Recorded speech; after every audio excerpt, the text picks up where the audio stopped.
Yo, Juan, vuestro hermano y copartícipe vuestro en la tribulación, en el reino y en la paciencia de Jesucristo, estaba en la isla llamada Patmos por causa de la palabra de Dios y el testimonio de Jesucristo.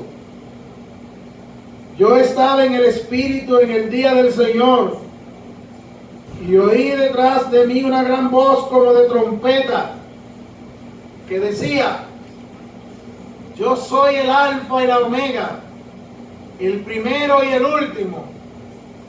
Escribe en un libro lo que ves y envíalo a las 7 iglesias que están en Asia: a Éfeso, Esmirna, Pérgamo, Tiatira, Sardis, Filadelfia y la Odisea. Gracias, Señor, por tu palabra. Aleluya. Tu palabra es verdad. Santifícanos en ella. Tú sabes qué necesita cada uno de nosotros. Obra tú como solo tú sabes hacerlo, Señor. En el nombre de Jesús.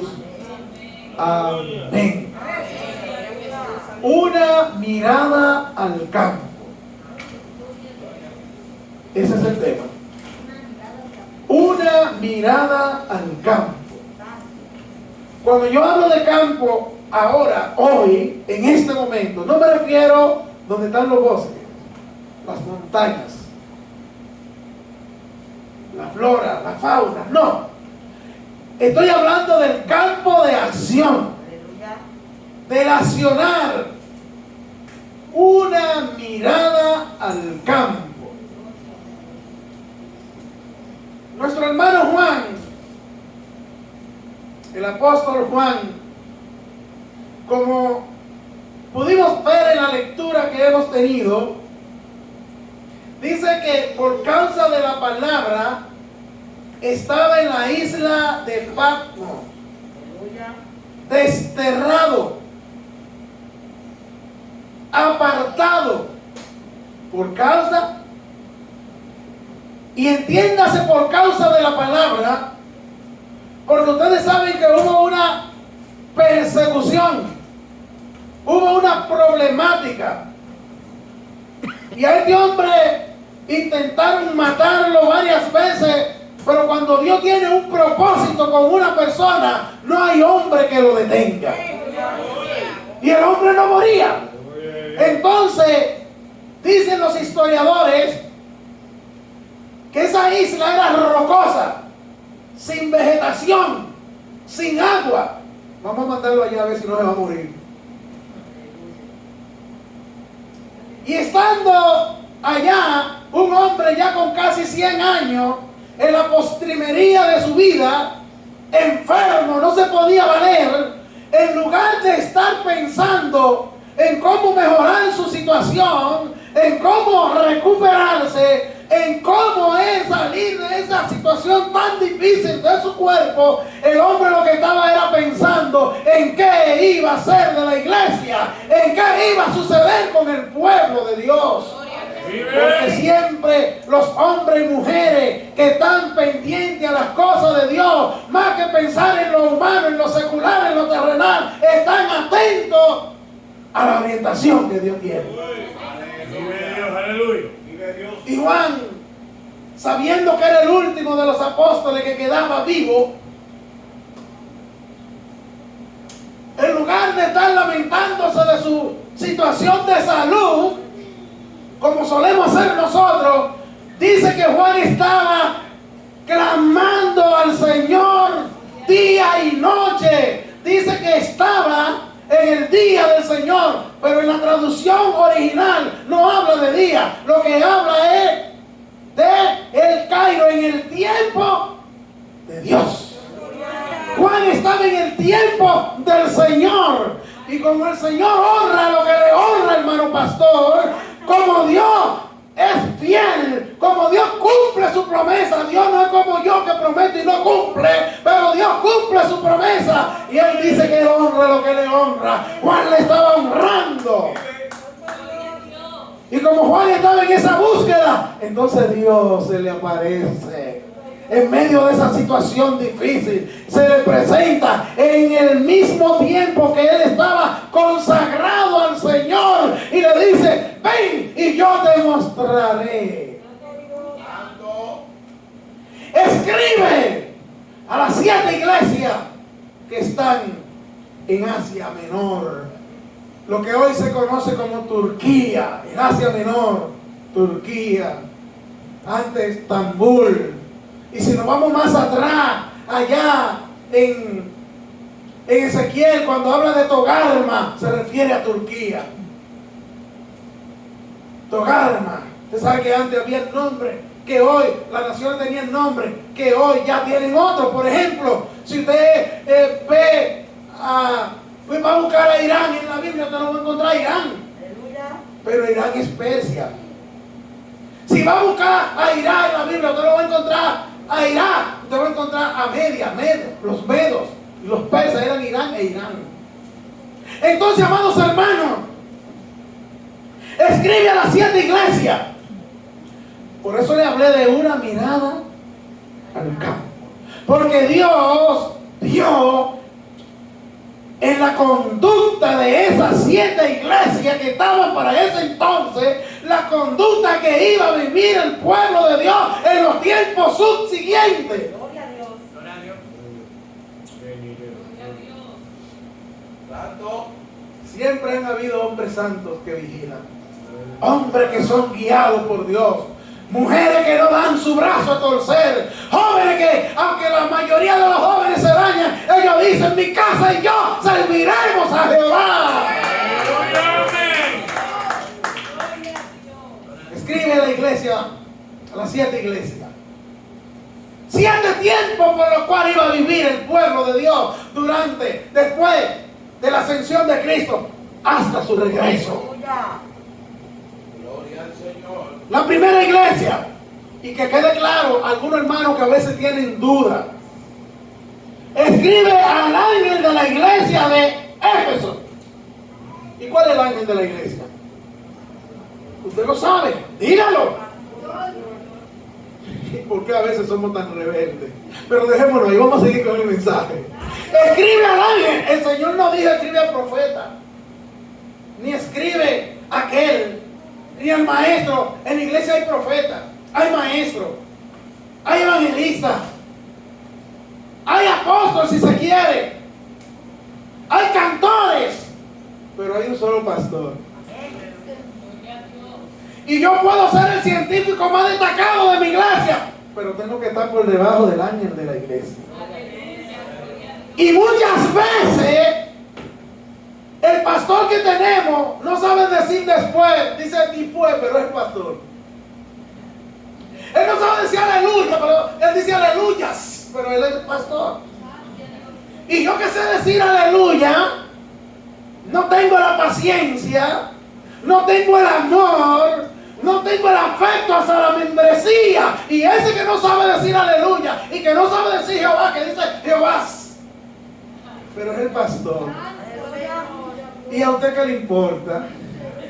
Y la obra de Dios, y Dios fue que lo puso ahí. ¿Me están entendiendo? Escribe al ángel de la iglesia en Éfeso. Éfeso significa, quiere decir la deseada. La deseada. Representa la iglesia primera, la de los apóstoles. Y dice el Señor: yo conozco tu arduo trabajo, yo conozco tu labor, yo conozco tu accionar, pero tengo una poca cosa contra ti, y es que has dejado. Aleluya. ¿Que has dejado qué? ¿Y cuál es el primer amor? Ese amor que dice que los apóstoles todos lo tenían en común, que nadie tenía en grande estima lo que tenía, sino que lo traía para que todos lo compartieran. Ese primer amor de cuando nos convertimos, que no importa que hiciera sol para salir a hacer la obra, No importa que estaba lloviendo. No importa que tuviera gripe. No importa nada. Yo voy. El Señor le dice, ha dejado ese primer amor. Tú has dejado la primera obra. Entonces esa iglesia, el Señor dice, tengo esa poca cosa contra ti. Vuelve, actívate, recarga. Por eso le estamos hablando. ¿Cuál es el tema del mensaje? Una mirada al campo, en este caso la Biblia. Vamos a tornarnos, como le dijo el profeta Jeremías, parado en los caminos, preguntad por la senda antigua, cuál sea el buen camino, andad por él y hallaréis descanso para vuestras almas. Más ellos dijeron, ¿qué dijeron, pastor? No andaremos. Porque el Señor siempre nos está buscando la vuelta, nos está buscando la solución. Éfeso significa la deseada del Señor, desea una iglesia con ese primer amor que no se apague, como dice el coro, que no se apague el fuego que hay en nuestros corazones. Amado hermano, el Señor nos llamó y lo dijo, que Él no nos dejaría huérfanos, que enviaría otro consolador para que esté con vosotros todos los días, no los domingos, ni el lunes, ni el martes, todos los días. La iglesia del Señor debe sentir, debe dar, debe tener esa presencia permanente. Ahora vamos a la iglesia Esmirna. Esmirna significa sufrimiento, mirra, ungüento. Era con lo que embalsamaban los muertos. ¿Y por qué mirra? ¿Por qué sufrimiento? Porque toca el periodo de la persecución, hermano. Donde a los cristianos se les quitó la libertad de adorar a Dios en los templos, donde el Señor les dijo, no se vayan de Jerusalén. Estaban ahí, bien cómodos. Entonces se levantan los Césares de Roma, los Nerones y compañía. Y se levanta esa turbulencia. Y ya los hermanos no pueden estar en los templos, en la sinagoga. Ahora tienen que irse a las catacumbas, a las cuevas, y donde nadie los vea. Sufrimiento, el periodo del sufrimiento. Pero el Señor le dice, tú dices que eres pobre, pero tú eres rica. Porque tú tienes lo necesario y es que mantiene encendida la torcha del Evangelio, mantiene viva la sal que da vida a este mundo. Gloria. Una de las dos iglesias que no tuvieron censura, mirra, ungüento. La iglesia perseguida representa esa iglesia. Pero ahí viene entonces la tercera iglesia, Pérgamo. Pérgamo quiere decir casamiento o ligamiento. Y el Señor también le reconoce su trabajo, su obra, pero tiene una poca cosa. Tiene ahí lo que mantiene la doctrina de Balaam. ¿Por qué significa ligamiento, casamiento, amado hermano? Porque en lugar de estar adorando a Dios como estaba la iglesia de Esmirna, hubo un emperador en el año 313 llamado Constantino y dictaminó, decretó, anunció, proclamó un decreto: libertad para los cristianos. Ahora los cristianos ya no están corriendo, ya no están en la cueva, varón. Pero en lugar de dar gracias a Dios por eso, en lugar de adorar a Dios por esa libertad, ahora esos creyentes se van y se ligan con el mundo. Se van y se ligan con el Estado a buscar prosperidad material que se puede buscar, pero sin dejar de buscar lo espiritual. Gloria a Dios. Sí, ojo, para que no nos confundamos. Todos queremos prosperar, todos queremos progresar, pero sin dejar lo espiritual. Porque una cosa no quita la otra.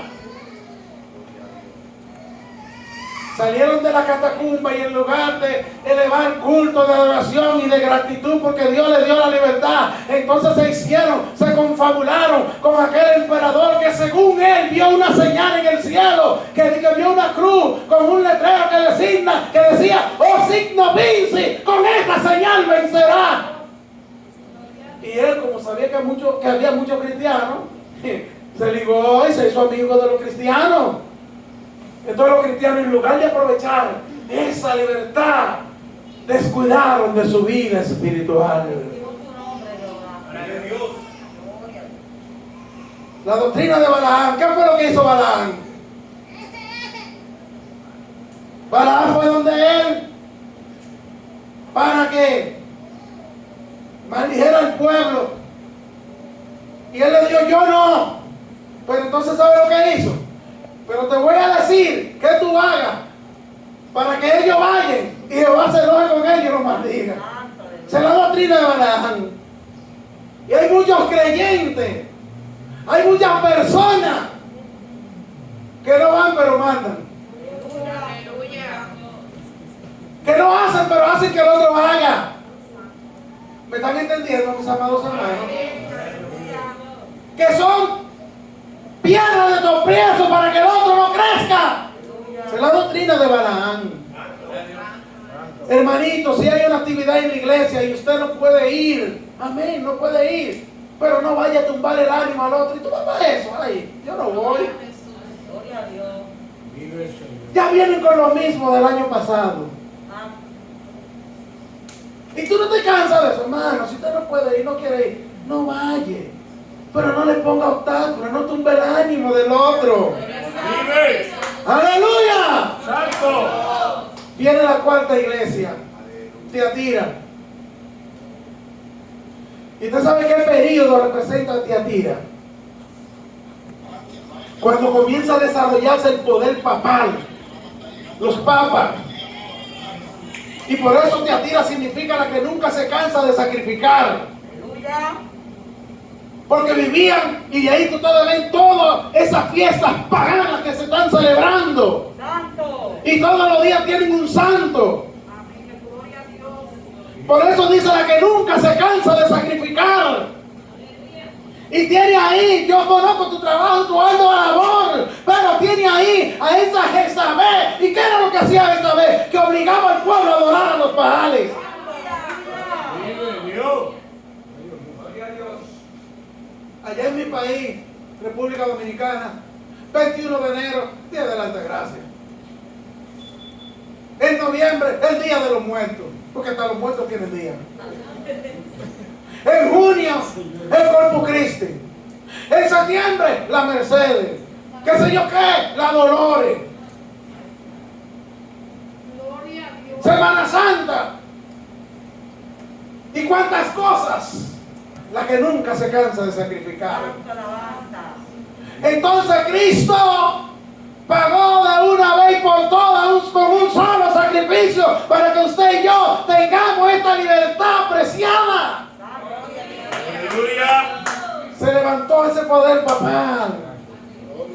Y ya ustedes ven que sucumbió, en qué cayó, en qué bajeza cayó la iglesia. Porque se olvidaron del único Dios verdadero y se fueron tras las tradiciones. Entonces viene la quinta iglesia, Sardi.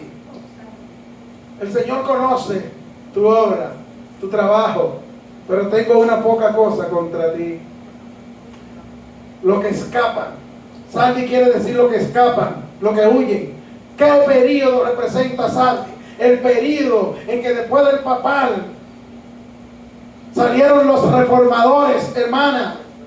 Y la gente cuando se habla de reforma nada más piensa en Martín Lutero. Pero 1000 años antes de Martín Lutero estaban los valdenses, los albigenses y un grupo de hombres y mujeres que atendieron el llamado de Dios y dijeron que solo por la fe, solo por la fe, solo por la fe el hombre podía tener salvación. Y escaparon, por eso significa lo que escapan. Salieron. Y de ahí salieron grandes predicadores, grandes reformadores, como Lutero, Juan Wycliffe, Juan Hus, Guillermo Savonarola, entre otros. Y llegó el Evangelio a crecer por toda Europa, por toda el Asia. Y hasta nuestra América querida llegó el Evangelio. Por eso le estamos hablando de una mirada al campo. Una mirada al campo de acción. Y viene la sexta iglesia, que es la otra a la cual el Señor no censuró, Filadelfia.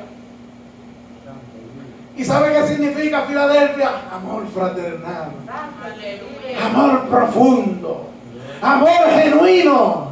Porque después de esos reformadores, entonces vino el gran avivamiento wesleyano, el gran avivamiento de Europa, con Amadirac Hudson, Guillermo Carey, Hudson Taylor, Juan Wesley y cuantos otros más. Porque siempre han habido hombres santos que vigilan, varón.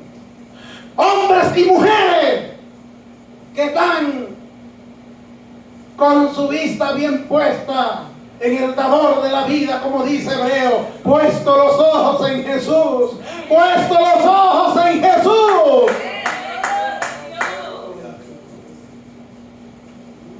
Y en esa época de la iglesia de Filadelfia, y es bueno que esto ahora lo tengamos bien pendiente. La Biblia habla de Pentecostés. Y ya todos, o la mayoría de los hermanos, sabemos qué quiere decir Pentecostés, que fue esa fiesta que el Señor ordenara que se celebrara, 50 de Penta.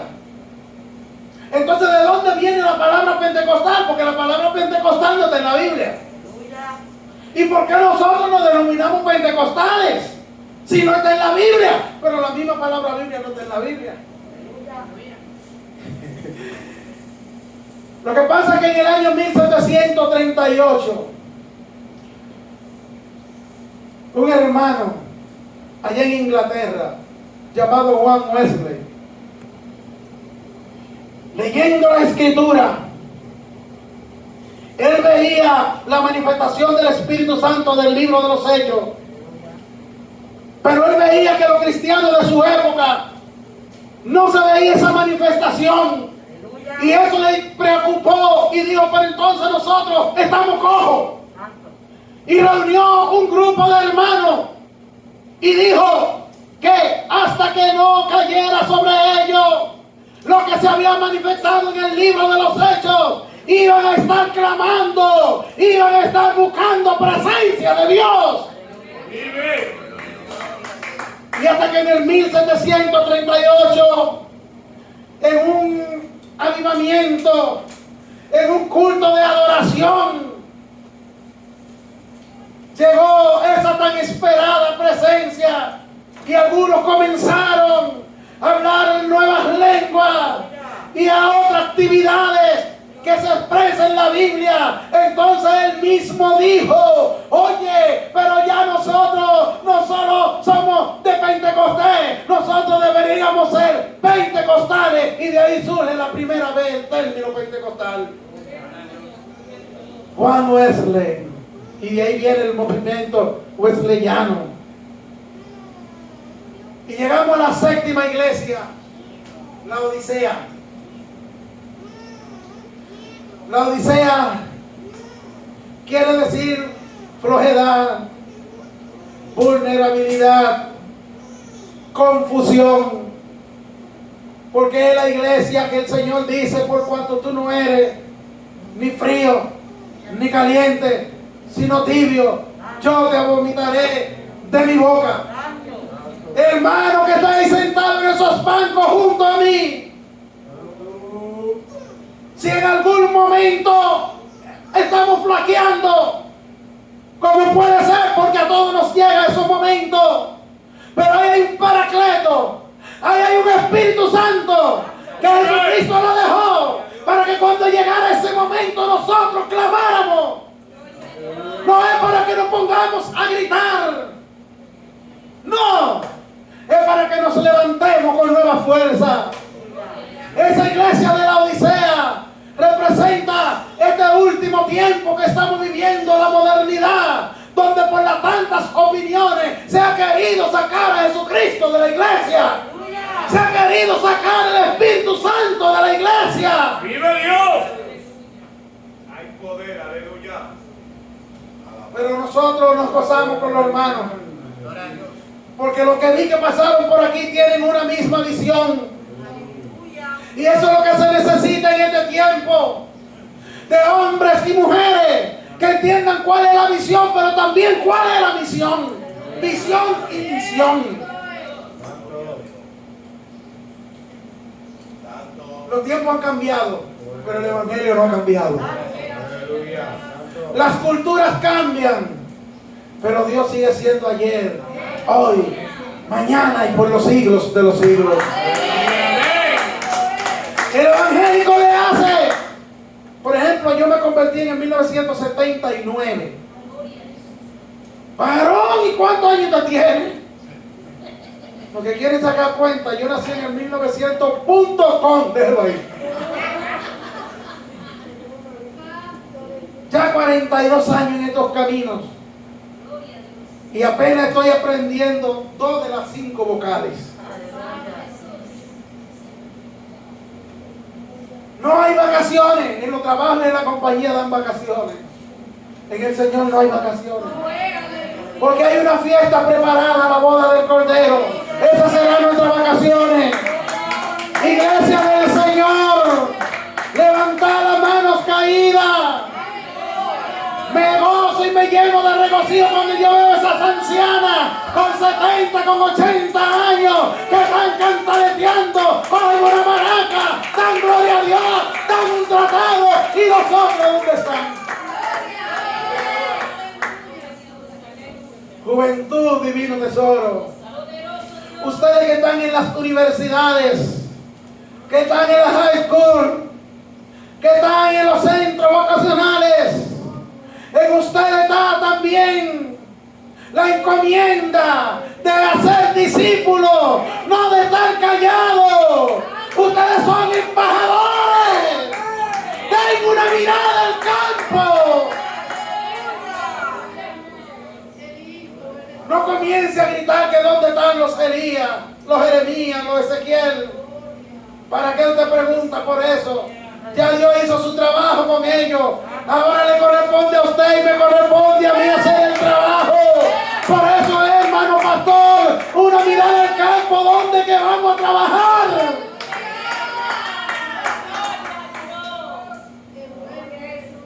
Trabajo hay. Ya el Señor lo dijo. A la verdad la mies es mucha, pero los obreros ¿dónde están? Usted puede levantarse y decir como Dios Samuel: heme aquí, Señor. Usted no puede ir a las naciones, pero usted puede ir a los condados. Usted no puede ir a la universidad, usted puede ir a las cárceles. Usted no puede ir a los condados. Párese al frente de su casa con 100 tratados para todo el que pase por ahí. Mira, Cristo te ama, porque hay que hacer la obra.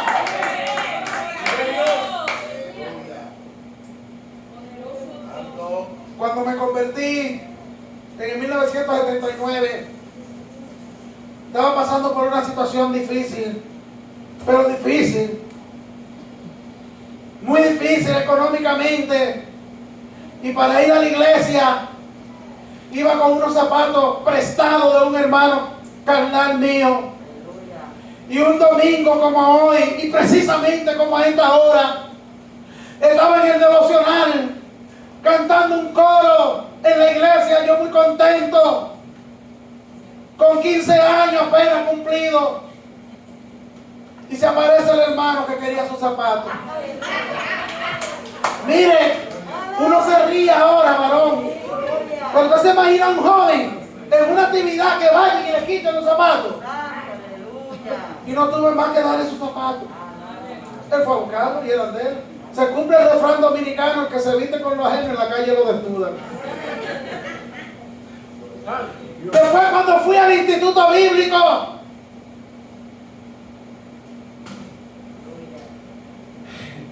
en una ocasión tenía 2 pantalones. No para ir al instituto, no, únicamente 2 pantalones. Y en un carro viejo se me rompió uno, con el que más iba al instituto, ahí atrás. Mi mamá estaba enferma. Yo, muchacho, al fin cogí la aguja. El pantalón era más o menos color chocolate, de caqui. No sé si algunos conocen el caqui. Ok. Pero no fue un roto así, ¿no? Un hoyo grande. Y busqué un pedazo de tela roja como esa que tiene la hermana. Y yo mismo, chan, chan, chan, chan. Cuando llego al instituto, allá donde Papá lo Sierra, al Ernesto Gómez, Gloria. con mi sello ahí atrás. Desde que entro yo oigo la risa de lo que estoy quedando. Yo sé que de eso y me devuelvo y yo también comienzo a reír. Y se callan. Oh, ¿y de qué tú te ríes? De lo que ustedes se ríen, de mi parcho. Es muy bonito decirlo ahora, hermano. ¿Usted sabe lo que yo tenía que hacer cuando salía del instituto, de ahí desde Paporo? Coger para el lavando con Gómez a pie, solito. Estamos hablando de casi 3 kilómetros. Y después cuando llegaba a la rotonda de Villamella, porque no había más transporte, de ahí para mi casa, San Felipe, a pie también. Comenzamos 32 y terminamos 8 en el instituto. Porque esto es para valientes. Una mirada al campo. El Señor espera de nosotros. No porque Él lo necesite, sino que para eso fuimos creados. Porque el Señor no necesita nada, pero Él quiere una alabanza. Él quiere un accionar. Él quiere un trabajar. Recuérdense ustedes del asunto de la higuera. ¿Cuál fue el problema de la higuera? Es que la higuera se presentó como a veces nos presentamos nosotros, aparentando que tenía fruto y en el tiempo de fruto. Y cuando el Señor fue a buscarlo, ¿qué pasó? No había. No había. Y la maldijo. ¿Y qué pasó? Se secó. Y así hay un coro. Ya la higuera se secó. Entonces, amado hermano, desde el más grande, hasta el más pequeño, el Señor quiere un accionar de nosotros. Para algo Él lo llamó. Para algo Él nos tiene aquí. No diga que no hay nada que hacer. Siempre hay algo. Siempre hay algo que hacer en la obra. En la vida del Señor, cada obrero tiene su valor. Una mirada al campo. Las 7 iglesias. Yo no le voy a preguntar a usted en cuál usted está. Usted sabe cuál está. Yo sé y lo debo saber en cuál estoy. Pero si estoy en la que no es Esmirna ni Filadelfia, trate de ubicar y métase en Esmirna o en Filadelfia. ¿Me entienden el lenguaje? Antes cantábamos un coro que decía: no me importa la iglesia que vaya, si detrás del Calvario tú estás. Si tu corazón es como el mío, dame la mano y hermano será. Que Dios no existe. Que no existe Dios. Tal vez lo dice el incrédulo que sigue obedeciendo a Satanás. Pero yo y ustedes sabemos que hay un Dios que hizo el cielo, la tierra, el mar y todo lo que en ellos hay. Quisiera preguntarle: ¿quién salvó las aguas del océano? ¿Quién endulzó la del río? ¿Quién hizo el calor, el frío, la fragancia de las flores, la armamencia preciosa, transparencia del vacío? ¿Por qué no han hecho un suelo sobre este suelo y que digan que se desborde el arroyuelo cuando llueve? ¿Por qué no han hecho un cielo con su ejército varial? ¿Por qué no han podido medir la distancia de la tierra al firmamento? ¿Por qué no han hecho un convento en esas regiones bellas? ¿O por qué no han hecho salir el sol por el occidente y en la terraza del oriente de algún modo sucumbir? ¿Por qué que no han podido medir las aguas que hay en los mares y hacia esos mundos solares buscar con algún provecho? ¿Por qué cosa que no han hecho tantos hombres ejemplares? Si Dios no existe, ¿por qué no han construido un cuerpo humano nutrido de carne, sangre, nervio, hueso? Imposible, varón, porque Dios no se lo ha permitido, ni se lo permitirá. Porque para tener a Dios allá dentro de la conciencia, aquel que por indiferencia sigue del mal en pos, que se adapte a su tercio, porque yo y ustedes seguimos arrodillados